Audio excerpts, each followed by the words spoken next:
que le- ya,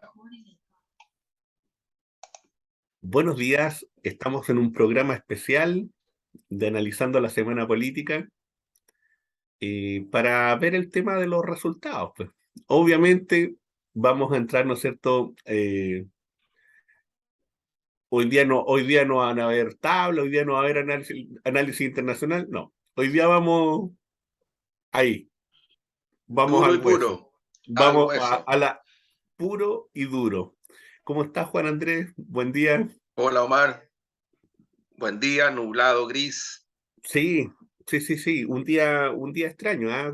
Se produjo así nublado, gris. un vuelco, bueno, pareciera ser que un vuelco de época. Mira, yo quisiera iniciar el programa de hoy, que, bueno, como siempre, ¿no es cierto? Uno a veces tiene que hacer provocaciones. Entonces yo creo que la pregunta esencial es, bueno, ¿qué dijo Chile? Y Chile dijo rechazo. Eso es lo que dijo Chile. Em, la pregunta es, ¿qué significa? ¿Qué hay detrás de ese rechazo? Y desde esa perspectiva, al menos mi línea de análisis va a ir desde la perspectiva de ciertos elementos culturales. Eh, Le dejo ahí a Juan Andrés otro aspecto. Yo me voy a dedicar a observar esos elementos. Y como un primer dato, yo quisiera, y que fue una conversación de café que tuvimos un día, y en donde yo hice una aseveración, dije, bueno, mira, si en The Voice gana alguna de las personas del mundo evangélico que se presentaron ahí, lo más probable es que el rechazo tenga una posibilidad alta de triunfo. Y, y lo dije al pasar, sencillamente del estómago, porque me llamó la atención la participación del mundo evangélico en un espacio cultural y en un espacio, ¿no es cierto?, que son espejos y ciertos reflejos de la sociedad.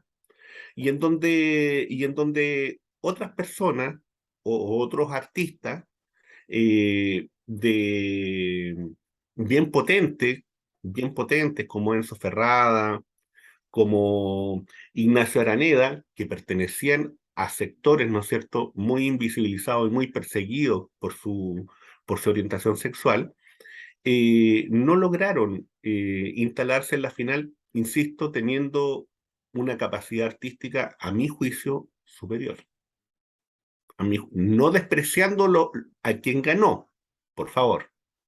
Estoy diciendo sencillamente que en el ámbito del círculo artístico, por sus registros vocales, por su dimensión del espectáculo, eh, eran superiores, nada más. Pero sin embargo, ahí corrieron otro tipo de cosas. ¿Por qué? Porque se instaló un discurso al alero de esta construcción del show, de un discurso que tenía que ver con Dios, de un discurso que tenía que ver con el Altísimo. Y dejo ese dato, segundo dato. La construcción de ideas en una sociedad siempre va a ser lenta. La paridad, ¿cuánto costó? Y que hoy día tambalea. ¿Cuánto costó volver a instalar en Chile la idea de la educación pública y gratuita? ¿Cuánto costó volver a instalar en Chile la idea, ¿no es cierto?, de saltar la justicia en la medida de lo posible?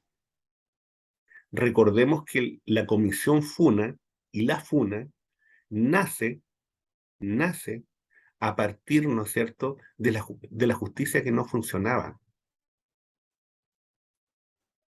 a partir de los torturadores y de los criminales que caminan tranquilamente por las calles.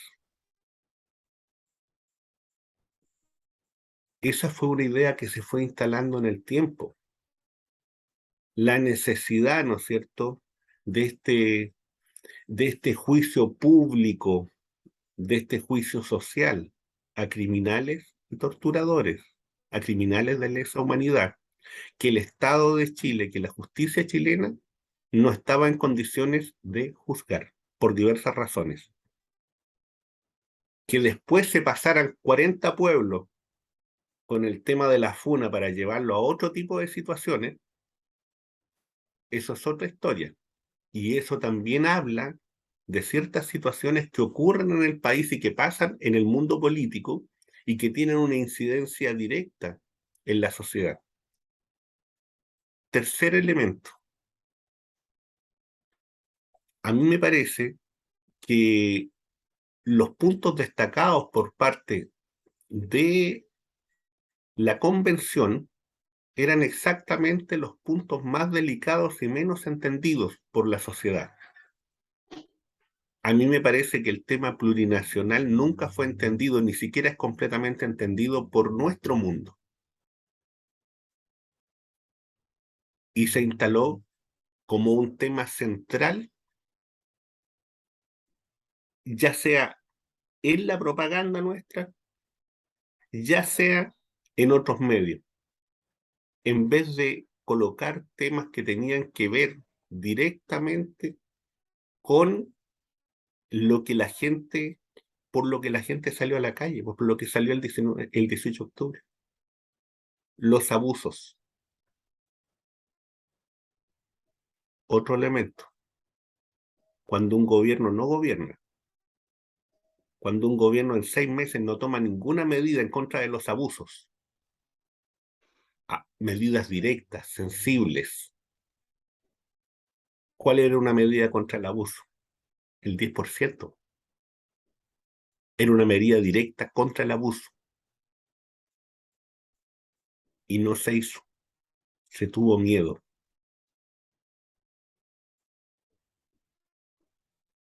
Yo creo que se equivocó el camino, se colocaron en el centro justamente lo que la gente menos entendía y lo que la mayoría de los ciudadanos y ciudadanas no comprendía. Yo no creo que la gente no sepa lo que votó, yo creo que la gente rechazó teniendo muy claro lo que estaba rechazando. Yo tengo muy claro también de que este rechazo, y comparto con Mayol, este rechazo es parte y es una continuidad del proceso del estallido, porque la convención no entendió que en el momento en que entraron al Palacio Aristía, en ese momento eran parte de la élite y por tanto parte de los despreciados. Y no se entendieron así y no fueron capaces de generar los lazos a partir de esa situación cultural, político-cultural.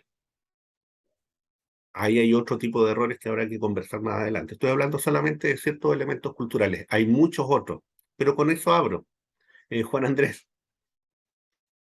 Bueno, Omar, mira, yo, a ver, también para tratar de hacer el esfuerzo de incorporar algunas cosas que creo que en programas anteriores y las personas que nos han escuchado y nos han visto corroborarán esto.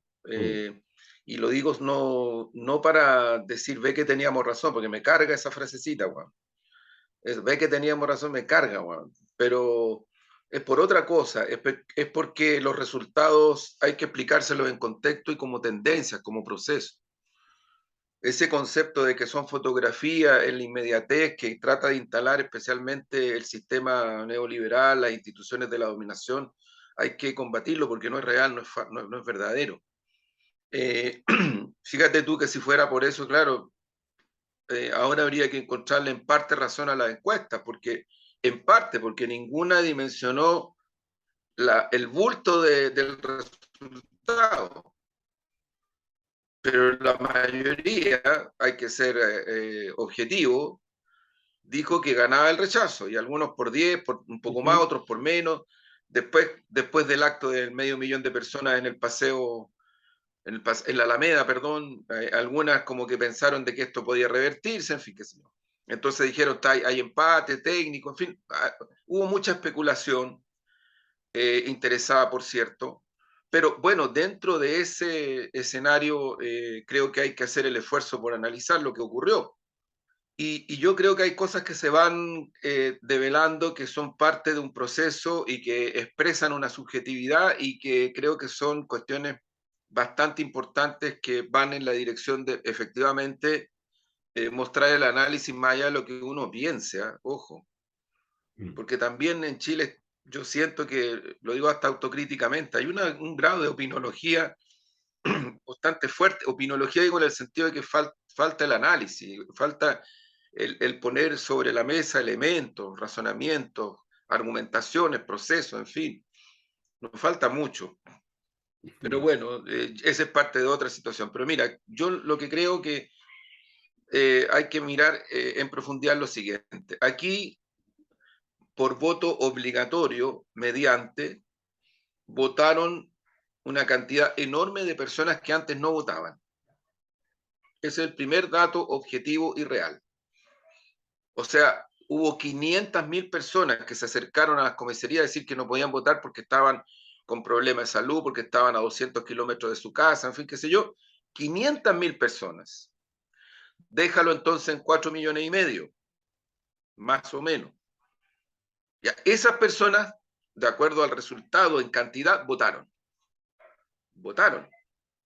Lo que hay análisis mesa por mesa, por comuna, hasta este momento, todavía eso no termina, es que la votación de las coaliciones que hoy día apoyan al gobierno del presidente Boris subieron aproximadamente 200.000 votos de lo que obtuvieron en segunda vuelta. Subieron aproximadamente 200.000 votos, donde especialmente sectores medios y sectores bajos. Por tanto, si se quisiera hacer una cierta medición del punto de vista de coaliciones políticas, yo diría que no se, estas coaliciones no pierden votos. Su intención de voto se incrementa un poco, insisto, hablamos en 200.000, que no es mucho, pero no bajó. Primer dato. No estoy diciendo más que eso, ojo, que es un dato objetivo, cuantitativo. Segundo dato importante, la mayoría de la gente que votó por voto obligatorio antes no votaba. Y esa gente, de acuerdo a los análisis cualitativos, que quiero decir, lo he dicho otras veces, vienen haciéndose como del punto de vista procesal desde los 95 en adelante por parte del PNUD y por parte de otras empresas internacionales que hacen análisis de subjetividad, no de encuesta de cómo va a votar usted, sino que de subjetividad, ¿qué te mostraban? ¿Y qué te siguen mostrando? Primero, que ese mundo de millones de personas no se identifica ni con la izquierda, ni con el centro, ni con la derecha. Más bien repudian en general, tienen mucha distancia con los partidos políticos en general. Ahí no se salva ninguno. Vuelvo a repetir, son personas que no se identifican ni con centro, ni izquierda, ni derecha. Tampoco tienen cercanía con algún partido político, más bien los tienden a repudiar. Tienden a ver con bastante rabia al Parlamento, al gran empresariado, a lo que denominan la clase política, a los poderes políticos del Estado, en fin. Se sienten muy humilladas y humillados por muchos años. Y efectivamente, tal como tú lo señalas, porque esto están reflejando los focus group y los análisis cualitativos. Yo insisto, estoy hablando desde los 95 en adelante, ¿no? Por eso, paréntesis, es que, por ejemplo, esto se expresa, el PNUD lo ha dicho varias veces, en la volatilidad de estas personas cuando votan. Esto explica, por ejemplo, que casi el 30% de las personas que votaron por Beatriz Sánchez en primera vuelta respecto de Alejandro Guiller, votaron en segunda vuelta por Piñera, no por Guiller. ¿Y por qué? Porque creyeron que con Piñera les podía ir mejor en la vida, en sus terribles vidas, en abusadas vidas. Por todo esto que visualizan y que yo ahí, paréntesis, lo comparto, es bastante real. Oye, pero sí, aquí la esquizofrenia de la élite es decir que son Ahora están diciendo que volvieron a los 30 años. Y no leen bien. Yo creo que no están mirando bien lo que pasa. Estas personas, estos millones de personas, yo insisto, estoy hablando de ese universo que fue decisivo en el resultado, totalmente decisivo. Estas personas que también votaron en primera vuelta por Parisi, que cerca del 62% de ese voto de Parisi se fue a Boris en segunda vuelta, o lo he dicho otras veces, el votante Fabiola, que estoy identificado con esta persona abusada, golpeada, reprimida, dejada ciega, humilde. Bueno, son cuestiones dentro del marco de una subjetividad que hay que asumir y reconocer. Porque una cosa es que uno esté o no de acuerdo, pero es que hay que partir por reconocer. Cito a Lenin y cito a Recabarren y a la Gladys y a Allende. Hay que estar en el espesor de las masas, y no dicho despectivamente.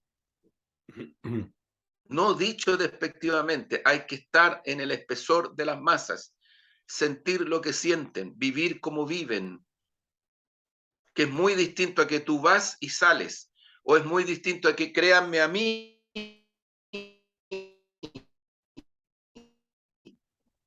yo soy uno de los rasgos de la construcción de sujeto popular en Chile. Aquí los sujetos populares, con la heterogeneidad y la diversidad que han tenido y que siguen teniendo, no tienden a reconocer caudillismos,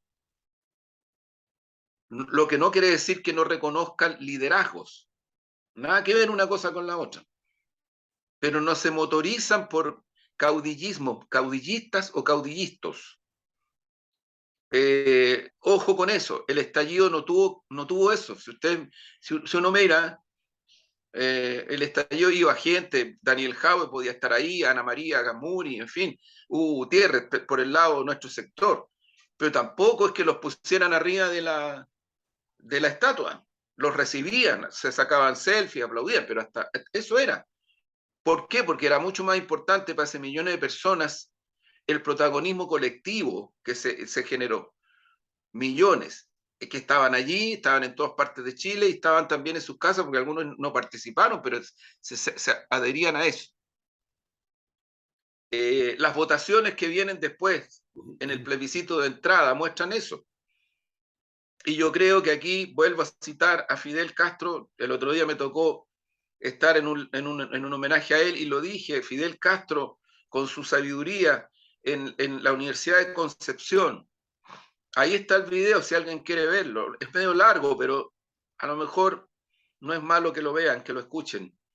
Fidel hace dos gestos en un encuentro en el gimnasio de la Universidad de Concepción. Estaban todas las fuerzas de izquierda. Dice, amarra todas las banderas y no dijo nada, sino que las amarró. En el fondo lo que está diciendo es que hay que estar unidos. Y lo segundo, que esto es muchos meses antes del golpe, porque todavía no se visualizaba esta derecha que después tomó las características que tomó. Para nada. Fidel dice, la derecha chilena es extraordinariamente astuta y peligrosa. Es tal vez la derecha más peligrosa de todo el continente. ¿Por qué? Porque son capaces desde el aislamiento generar alianzas, correlaciones, avanzar e incluso legitimar la violencia sobre sus adversarios de clase. Cito casi textual. Ahí está el discurso de Fidel, lo pueden buscar en la Universidad de Concepción. Yo no digo porque no necesitan dar un golpe, no creo, serían bastante torpes, no lo son. Aquí lo hemos dicho, aparecieron el 4 en la noche, echaron por delante, entre comillas, gente de la sociedad civil, se fondearon, porque sabían de que tenían que ir sobre este votante, y su campaña, reconozcámoslo, les resultó. Una campaña llena de mentiras que tergiversó, que generó miedo, que generó incertidumbre, con la complacencia absoluta. Eso ya es, mira, hasta hay parlamentarios norteamericanos que el 2 de septiembre dijeron en Chile, no puede ser porque hay demasiada simetría desde el punto de vista mediático. Facebook, Twitter, todos están contra el proceso, todos están contra el proceso.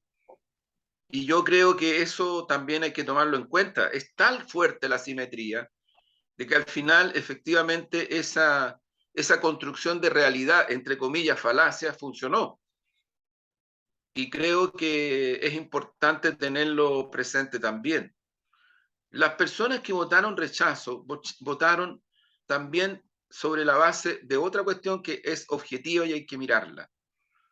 Eh, Esas personas en los análisis cualitativos, en los focus, asociaban como una cuestión muy, muy estrecha la relación entre el proceso constituyente y nuestro gobierno. Es una asociación. Entonces, lo que hiciera o no hiciera el gobierno, para ellas y para ellos era muy importante desde el punto de vista de cómo iban a votar. ¿Y qué hicimos? ¿Qué hicimos? Primero, nuestro gobierno asume con un programa y dice que lo va a realizar. Y hasta ahí vamos re bien. Pero un gobierno gobierna todos los días, cuando hay pandemia, cuando hay crisis social, cuando las crisis sociales se agudizan, cuando se genera una situación como la que se está viviendo entre Ucrania, apoyada por la OTAN, y por Estados Unidos versus Rusia.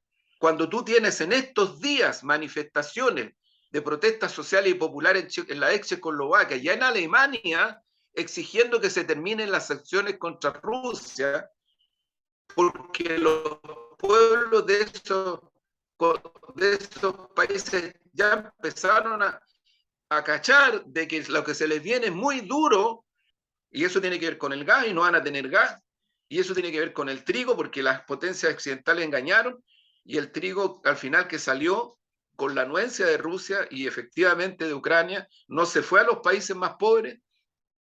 Ahí hay un engaño, todas esas cosas en los pueblos europeos se empieza a vivir. Bueno, aquí tenemos una situación de crisis social aguda, agudísima. Entonces, cuando uno ve desde las esferas de la élite gubernamental y parlamentaria, todos felices y forrados, pensando como que cuando se habla de que aquí hay una crisis aguda desde el punto de vista social, es poco menos que casi una invención. Bueno, ¿qué quieres tú que la gente vote? ¿Cómo quieres que la gente vote? Cuando se cayó quinto retiro, ¿no? Quinto retiro, ¿no? Sí. Cuando se cayó, pero también se cayó la propuesta que llevaba el gobierno. También se cayó. Y eso en los análisis, créanme, en los análisis que se han hecho, hasta hoy se le está cobrando a nuestras coaliciones y al gobierno eso. Hasta hoy. Y esa es una de las razones más fuertes por las cuales fue girando el voto al rechazo. Porque esta ciudadanía, estoy hablando de este mundo, 3,5, 4 millones de personas, decisiva en cualquier elección, decisiva, se inclinaron hacia el rechazo porque comenzaron a ver en concreto este tipo de situaciones. El crimen organizado, temor, la frontera insegura, temor, incertidumbre, el narcotráfico, temor, incertidumbre. Entonces, este es el tipo de personas que votaron por ese tipo de cosas. Mi pregunta es, ¿no lo sabíamos? Yo creo que sí, en las esferas del poder político sí se sabía. Y si no se sabía, me parece que es más grave todavía. Pero yo creo que se sabía. Yo creo que se sabía. Entonces, la pregunta es, a partir de esto y de estas tendencias, ¿se va a seguir así? ¿Vamos a seguir con este paso cansino que el programa lo resuelve todo? Como si alguien pusiera en cuestión de nuestro sector que el programa no hay que hacerlo. O sea, es la derecha la que está presionando que el programa no hay que hacerlo. Y algunos sectores neoliberales que también están planteando que el programa no hay que hacerlo y hacer negociaciones con la derecha y con este otro para el tema de pensiones, para el tema de previsión, y al final llegamos al Parlamento en esas cosas. Por lo tanto, ahí ese escenario es un escenario muy complejo. Para mi gusto, creo que desde que comenzamos hasta hoy necesitamos revisar a fondo, en forma y fondo, la gestión política de gobierno, las políticas públicas. todos los países del mundo, obviamente con situaciones que nadie quiere, sube la inflación, en fin, están tomando medidas para poder ayudar a sus ciudadanías. Nosotros no somos una excepción. La respuesta no puede ser, vamos a realizar el programa, si eso lo estamos diciendo desde comienzo, desde marzo. Desde marzo, si aquí lo que hay ausente e incluso en negación son gestiones de políticas públicas que permitan mayor empleo, que permitan crecimiento y que permitan que la gente tenga recursos. Entonces aquí se le ha concedido, y además de conceder, se ha asumido que es peor. ¿Qué es peor? Se ha asumido de que hay que ser responsables con la billetera del fisco, que aquí, toda esta típicas cosas que Velasco, que los neoliberales han dicho desde los 90 en adelante. Entonces, ¿qué es lo que queremos? Fíjate, yo vuelvo a repetir, estos estudios cualitativos hasta hoy vienen desde mediados de los 90. Esto es una subjetividad que se construyó procesalmente. Yo escucho a algunos que para mí, entonces dicen, bueno, entonces mejor que no haya voto obligatorio porque así podemos, por favor. O sea, si ya está, si llegamos a eso, yo siento que ya, no sé, Lenin, Recabarren, se tendrían que empezar a mover de sus tumbas, bueno. La Gladys Allende. Porque la verdad es que por lo que ha luchado la izquierda aquí y en la quebrada del Ají es porque los pueblos voten. Tanto que hablan mal de Cuba. En Cuba a los 16 años se vota. En Cuba los procesos electorales vienen de abajo hacia arriba, no de arriba hacia abajo. Ahora están entrando al debate del Código de la Familia, que es un debate duro en Cuba, durísimo. Ellos también hicieron un proceso constituyente que duró meses. Y hubieron cosas que la propuesta de la Asamblea Nacional del Poder Popular planteó y que en los intercambios con el Poder Popular, en los municipios, en los consejos, en toda la organicidad territorial que tiene la Revolución Cubana, que es inmensa, mucho más potente que cualquier otro país, dijeron, no, señores, señoras y señores, no lo queremos. Esto es lo que nosotros queremos. Y cambió la propuesta y después se plebiscitó. Entonces, aquí yo creo, perdona Mar, cierro, yo creo que los pies sobre la tierra, ardiente paciencia, pero por sobre todo realismo. Realismo para ver la realidad, que valga la redundancia. No realismo como lo han usado y han dicho tantas veces, que el realismo finalmente favorece a la élite, a las 7 familias, y punto. ¿Qué decir? Hay mucho más que analizar, pero yo creo que si hay razones por las cuales el voto del rechazo fue el que fue, a mí me parece que muchas de las que estoy mencionando apuntan a explicarse eso. Sí, yo agregaría a todo lo que estás diciendo otro elemento y que tiene que ver en esta relación con lo cultural. Cuando tú estableces como principio fundante la diversidad, pero la diversidad pasa a ser una extensión del individualismo, provocas una situación política muy compleja para quienes están buscando, ¿no es cierto?, como medida última, como proyecto político, eh, ideas que son en beneficios sociales amplios y que implican principios de solidaridad y que implican principios de buen vivir y que implican principios de comunidad. Entonces, cuando tú colocas por encima de todo eso esa diversidad que va a ser en último término y que fue y que es en último término individualista, al punto de que tú vienes y dices, mira, yo voy a un acto político y entonces yo ejerzo mi sentido diverso e individual de venir y comunicar mi acto o mi dimensión de cómo entiendo el arte a un sector más amplio. Y lo hago de la manera en que lo hago y provoco la situación que provoco. Y en donde además ya esos elementos de diversidad que apuntaban a una individualidad se venían instalando y se venían instalando sin nosotros tampoco mirarlo con un sentido crítico. Cuando la bandera mapuche se empieza a instalar por sobre la bandera chilena, es porque nosotros cedimos la bandera chilena. Ojo con eso. Cedimos simbología que es de todos y todas los chilenos, que tiene que Muy de ver con acuerdo. una historia con la que tú puedes, Estoy muy de acuerdo. porque hay partes de esa historia con la que tú puedes no concordar, pero que son elementos que nos unen. Y si tú atentas contra esos elementos que nos unen y otros lo toman como reivindicación, te vas quedando solo. Y si además de eso, cuando tú tomas esos elementos reivindicativos, ni siquiera tienen un correlato en voto, en voto, chilenes, chilenas y chilenos, Claro, lo que pasa, Omar, es es que, peor a ver, todavía, es peor todavía. Omar, pero mira, yo estoy de acuerdo, pero circunscribamos el análisis en donde están los votos del rechazo. Claro, Y en el voto del rechazo, yo hablo de 3,5 millones de personas, cerca de sí, 4. sí, ¿Por qué votaron por el rechazo? ¿Votaron porque son de derecha? No, no, no.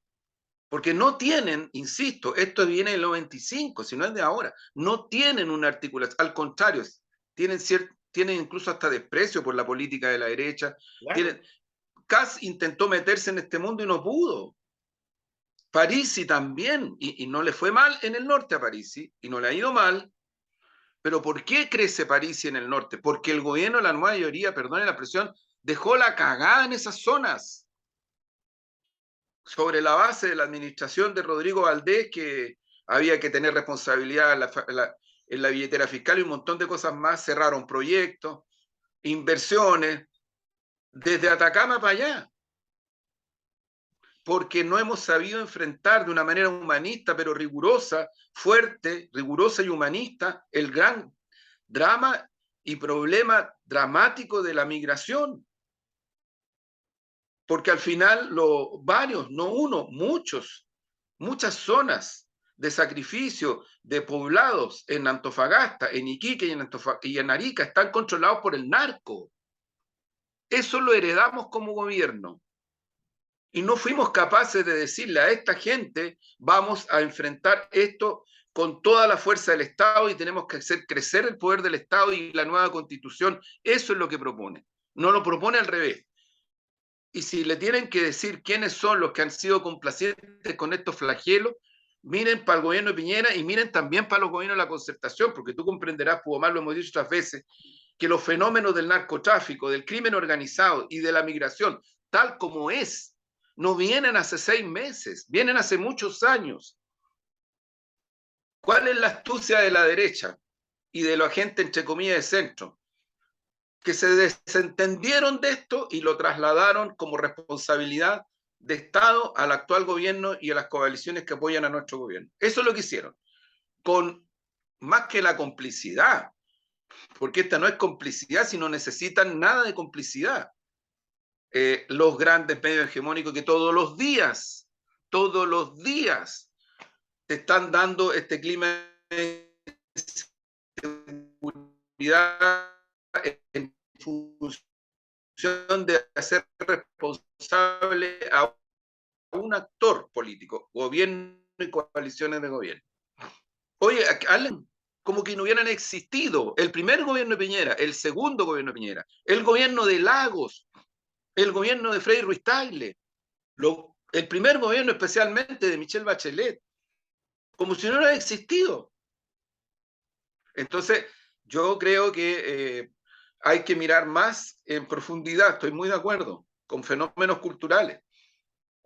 Porque estas personas, para mí, el punto de desafío grande es que estas personas que caracterizo en este universo de 4,5 millones de personas y que por favor no les digan, yo nunca lo he hecho, pero no les digan fachos pobres.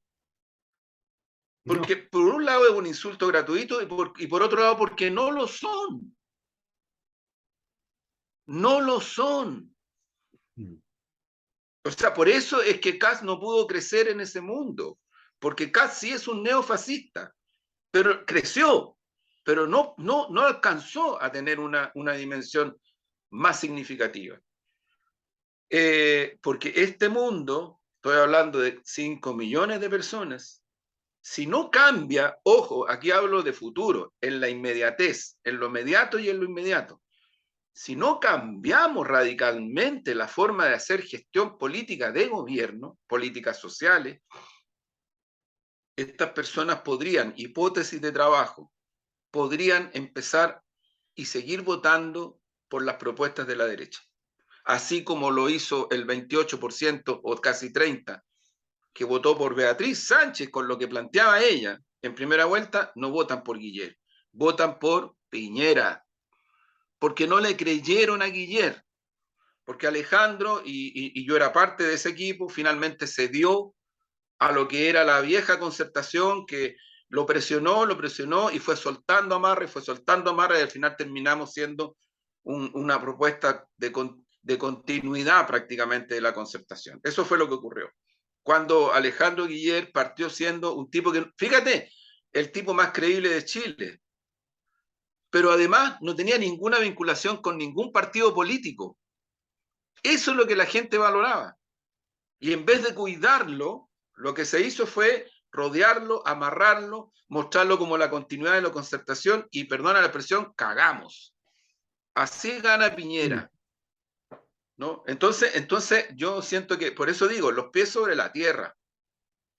Los pies sobre la tierra. Y hay un gran desafío, tú tienes razón, Omar. La debilidad, la fragilidad de las articulaciones que respaldamos a nuestro gobierno y nuestro propio gobierno respecto de la interacción con el movimiento y con los movimientos sociales tal cual como son los movimientos sociales, no como queremos que sean.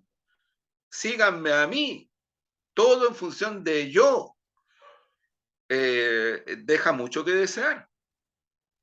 Yo me emociono al saludar el esfuerzo que hicieron miles y miles de jóvenes, mujeres, hombres, diversidades de género identitario, que trabajaron y sacaron la cresta de lunes a domingo y de lunes a domingo y de lunes a domingo por el apruebo.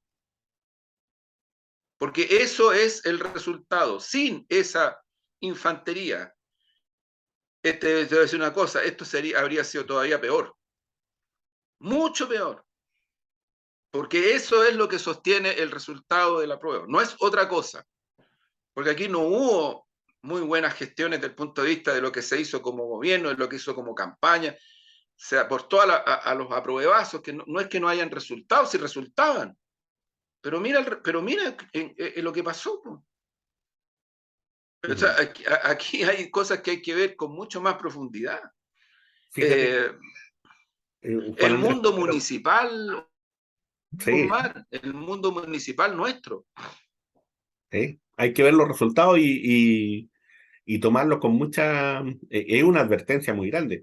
Fíjate que yo creo que también como fenómeno cultural, esta instalación en un largo tiempo de un progresismo plutocrático,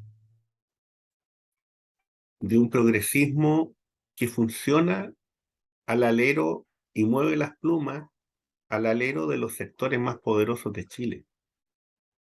¿Quiénes son los que están durmiendo tranquilos hoy día y los que están hoy día felices y contentos? Las AFP, las ISAPRES, la banca.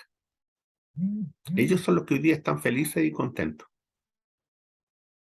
Y pensando cómo articular, ¿no es cierto? Ya sea para sostener lo que ya existe y profundizarlo incluso, o maquillar. Y ese es el elemento central que hoy día estamos. Y entonces no hay que venir y desconocer y no hay que mirar que dentro de las izquierdas también hay un sentido plutocrático. Y que a veces el socialismo democrático puede ser socialismo plutocrático. Es que, mira, Y eso sí, ha sí, yo sido te entiendo. y eso ha sido parte de la historia. Ha sido parte de la historia de los últimos 30, 40 años. Sí, y lo digo fraternalmente, no en un sentido peyorativo, pero claro, no, sí, simplemente en una constatación no, de sin realidad, duda. nada más, nada más.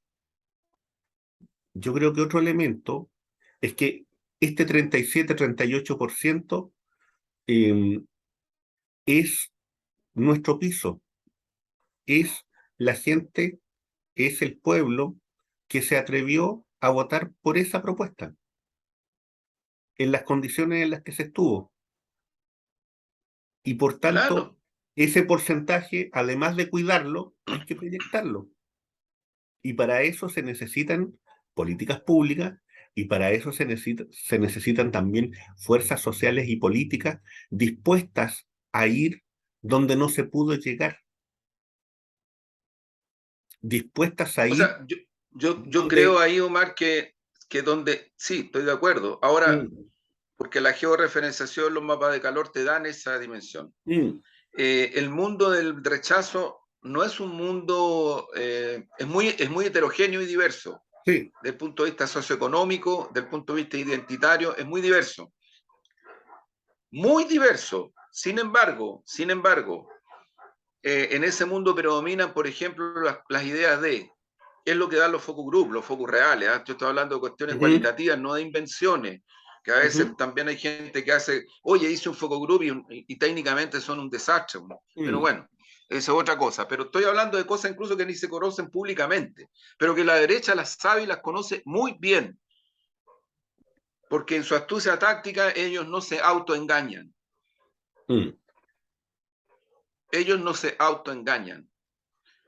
Y a veces nosotros, mira, por ejemplo, yo he sido muy crítico de cómo nuestro sector, todo, ¿eh? Las coaliciones, el propio gobierno, pasamos a la defensiva cuando empezó la ofensiva de los grandes medios hegemónicos y de la derecha contra la constituyente. Está bien, como quién va a estar de acuerdo con lo que hizo Rojas Biden y otras cosas más, pero alguien seriamente puede decir que el proyecto elaborado en meses con los escasos recursos que hubieron, porque el gobierno de Piñera lo boicoteó. Era patético, Omar, constituyentes que para mostrar, porque no les creían, para mostrar que estaban con pocos recursos, mostraban las cajitas de almuerzo y estaban almorzando en una mesa de madera en el invierno, ahí en el ex Congreso. Así trabajaron. Entonces, ¿qué es lo que pasa? Alguien le ha puesto que la Bio inventó situaciones de fiesta con borrachas y borrachos metidos en una piscina, constituyente, y era falso todo.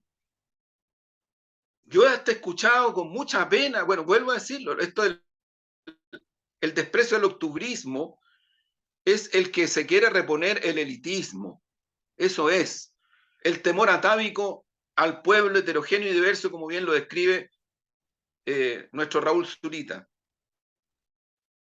Entonces digo, sí, claro que se cometió un error y hubieron cosas, pero el proyecto, el resultado, mira, como Héctor Yaintul, y yo respeto sus opciones y todo, no las comparto, me refiero a la acción, no, no, en los debates de fondo es un tema muy respetable, pero cómo Yaintul le quitó el piso al esfuerzo que hicieron las y los constituyentes, incluso los muy cercanos a su sector.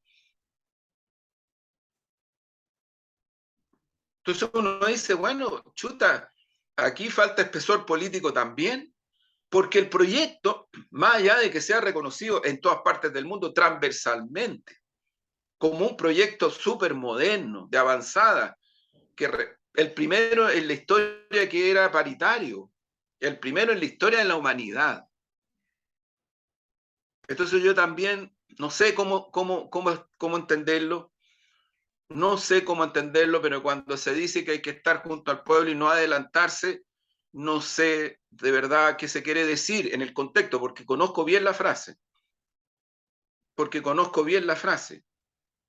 pero hay que tener cierto cuidado también con eso. El mm, proyecto, para mi gusto, de nueva constitución es un proyecto de un valor enorme. Mira, No, o sea, es al revés. La plurinacionalidad en España funciona y el gobierno español en las últimas décadas negoció con la ETA. Con la ETA. En Irlanda no habría lo que hay hoy día de gobernabilidad mínima si no hubiera sido la negociación de Gran Bretaña con el IRA. Vean la historia de la ETA y de la IRA y las acciones armadas que hacían. Véanla. No tienen ni siquiera punto de comparación con lo que se hace aquí. Valorado por Colin Powell, nada menos, Entonces, nada menos. plurinacionalidad. Nueva Zelanda, plurinacionalidad. Esta plurinacionalidad, lo que está establecido en el proyecto de la Constitución, es algo tan extraño, irreverente, tradición. No es cierto. Lo que pasa es que lo hicieron, tú tienes razón. Lo mostraron como si fuera, se acaba el Estado chileno. Se acaba el Estado chileno. Y eso fue lo que llegó a una parte importante de este mundo, millones de personas, que la indecisión, que mirando a un gobierno que no los ayuda, que uno puede no compartirlo, pero por favor, si el tema no es ese. Conciencia real, conciencia posible, como decía Lenin, estudiado por la teoría de la información posmoderna, incluso como un concepto clave, por la cibernética. Pero el concepto original es de Lenin. Conciencia posible, conciencia real. Cuando Lenin cambia la consigna, las tierras para el Estado, porque él la cambia, incluso hay gente del mismo sector que como dice, pero ¿cómo?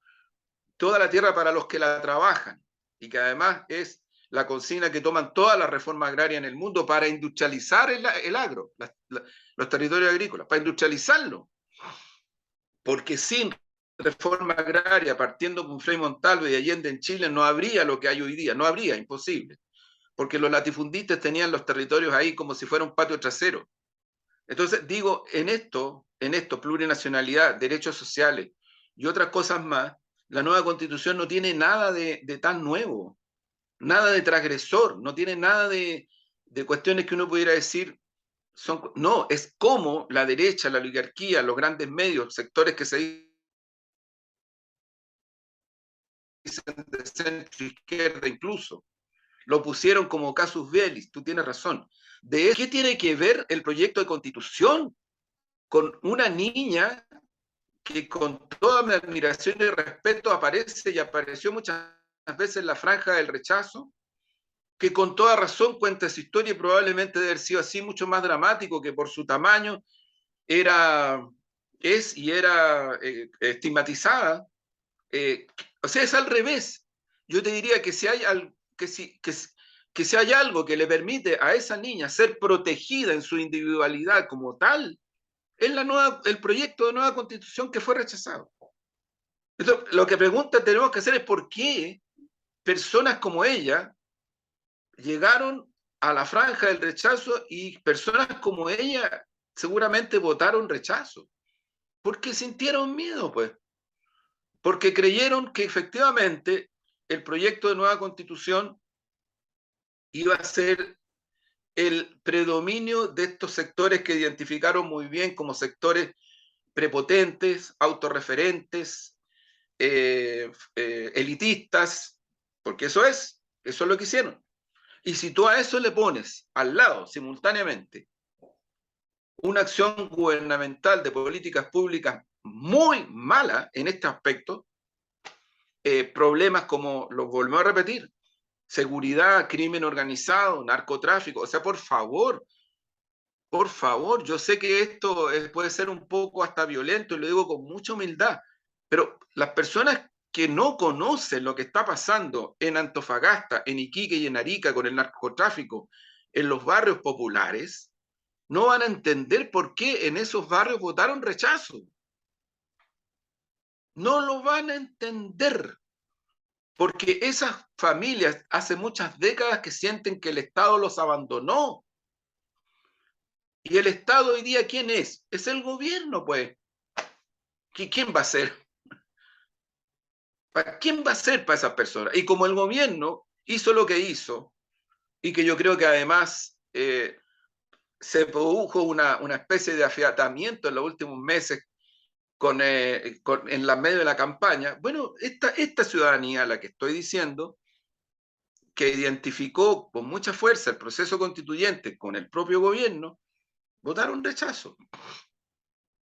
Votaron rechazo. Y la derecha, inteligente y astutamente, supo trabajar esta subjetividad. Juan Andrés, yo creo que a eso, además, hay que añadir el elemento de que dentro del mundo de los excluidos, dentro del mundo de los marginados, de repente también, y lo hemos dicho también en este programa, esta idea de las olimpiadas de los excluidos y de las olimpiadas de los marginados, de repente alguien quiere avivarse o sienten que se está Sí, avivando claro, y por claro. tanto, y por tanto que va a obtener un tipo de beneficios que ellos no han tenido nunca, que ellos no han obtenido nunca del Estado ni de la sociedad chilena, Mira, de la Omar, sociedad elitaria, ¿no? Entonces, ¿por qué hoy día van a tener más derechos tales, cuales o quiénes? ¿Por qué? Si yo he mira, estado Omar, excluido esto durante toda la vida. te lo proyecto a nivel nacional, pero se está dando ya hace muchos años en la octava región. El mundo popular evangélico. ¿Cuándo creció el mundo popular evangélico, particularmente en regiones como Arauco, Lota, en fin? Después del golpe. ¿Por qué? Porque el mundo popular, la clase obrera y todo ese mundo sintió hasta en lo más profundo del corazón, lo vivió el golpe, lo vivió con miseria, lo vivió con represión, lo vivió con exclusión, lo vivió con que les pegaron en el suelo. ¿Y a dónde se fueron a amparar? A donde lo único que tenían a la mano, las creencias, las religiones, el apoyo. Por favor, no cuestionemos eso. No digo que haya que ser parte de eso, pero no lo cuestionemos, no ironicemos con esas cosas. Ese mundo popular viene de ese tiempo, Omar. Excluido, marginado, lleno de incertidumbres, tratando de abrirse camino como pueda, reprimido por una dictadura terrorista brutal.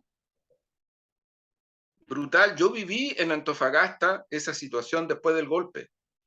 Cuando ingenuamente volví meses después a la Universidad del Norte. Y habían desaparecido no sé cuántas compañeras y compañeros, pues bueno. Y fíjate que los que habían más desaparecido eran los más pobres. Nunca más volvieron. No sé dónde están. Y eso pasó en todo Chile. Y mucha gente de esas identidades se ampararon, se cobijaron en las creencias, en las religiones. Y la derecha, astutamente, particularmente en la octava región, pero te lo proyecto a todo el país, ha trabajado intensamente en todos estos sectores. Entonces les asoció de que el proyecto de nueva constitución va contra la vida por el aborto. Cuando el proyecto de nueva constitución en ninguna parte dice eso. Si lo único que hace el proyecto es resguardar la vida y que si hay personas que busquen en el aborto una solución a sus situaciones de violación, de cuestiones de ese tipo, porque tampoco el proyecto dice que está en la línea de lo que pueden ser las ideas de grupos feministas, no sé, de avanzar, como los quieran llamar, no sé, con mucho respeto lo digo, tampoco el proyecto de nueva constitución está ahí en esa línea. El proyecto de nueva constitución está en la línea del resguardo a la vida y lo dice y está ahí tipificado y caracterizado. E incluye el aborto como una opción, no como una obligación. Es estrictamente al revés. Lo conversaba tantas veces con mi querida amiga, a quien he hecho tanto de menos, la Ángela Geria, bueno, en estos días, para conversar. Pero me le decía con mucha profundidad y con tanta suavidad que tenía. Pero si, ¿por qué cuestionan si nadie va a obligar a las personas a que aborten? No es así. Charlie García de su manera también lo decía. También lo decía, mandó un mensaje en Argentina, pero también universal. También decía más o menos lo mismo, pero con su forma. De otra manera, pero lo decía. Por supuesto. Claro, Cuando entonces la derecha decía va a tener que preocuparse más entonces, porque quiere decir que van a tener que mirar más las huérfanas y huérfanos. O sea, fue una ironía muy aguda que tiró cuando en Argentina se estaba debatiendo también el tema del aborto. Y les pegó en seco a la derecha y a la gente conservadora. mm, bueno, Estamos, nos quedan hartos temas. Yo creo que nos para el quedaron muchos. análisis de la semana, el formal queda, por cierto, Sí, y queda en el sí, tintero, el impacto del cambio de gabinete, queda en el tintero una idea que nosotros también en un momento dado lo vimos, lo trabajamos o por lo menos lo conversamos, y era el hecho de que el 18 de octubre marcaba el, el final del proyecto de gobierno de Piñera, y yo creo que el resultado del 4 de septiembre marca el final de una propuesta de gobierno, en mi parecer. Hablo a título personal. Yo creo que lo que por viene para cierto. adelante eh, va a ser administrar la derrota. Y esa es mi visión. La dejo ahí para que a conversarla ahí en unos días más. Y Sí, al alero tenemos de que lo que seguir. vaya ocurriendo, porque la energía hoy día, Sí, o más que la energía, hoy día la iniciativa está en los sectores conservadores, a mi juicio. exactamente. Pero hay que peleársela. Hay que, por supuesto, no, Hay uno que no puede peleársela. entregarla así nomás, no, Así es. pero yo creo que es bueno tomar en consideración eso, Sí, y ver cuáles son las posibilidades. Pues, en este hay que gran tablero de peleárselas, ajedrez, como decía mi querida amiga, hermana y compañera Gladys Marín, hasta que se nos vaya la vida. exactamente. Hay que seguir. Bueno, Ya, Pomar, termino con un por poemita favor, y por favor, voy a recordar un por texto favor. que es bien particular, que tiene que ver con algo que la sociedad chilena fue viviendo y que hoy día se vuelve a instalar con mucha pena, por cierto. Se llama Juan Pereira. Cuando Juan Pereira Fica pasó a retiro, su mujer era la más contenta. 22 años de trabajo con sus días y noches eran suficientes. Se fue con su hoja de servicio impecable, presumiendo del deber cumplido. En sus manos todos cantaron, y no fue necesaria tanta sofisticación, ni submarino seco, ni noches de parrilla, pura propaganda marxista. A mí nadie me podría decir el perro Pereira. Guatón sí, porque interrogar engorda, para que vean el relajo. Gracias, Omar, para la reflexión ética y estética. Muchas gracias. Que estén muy bien. Chao, chao. Chao.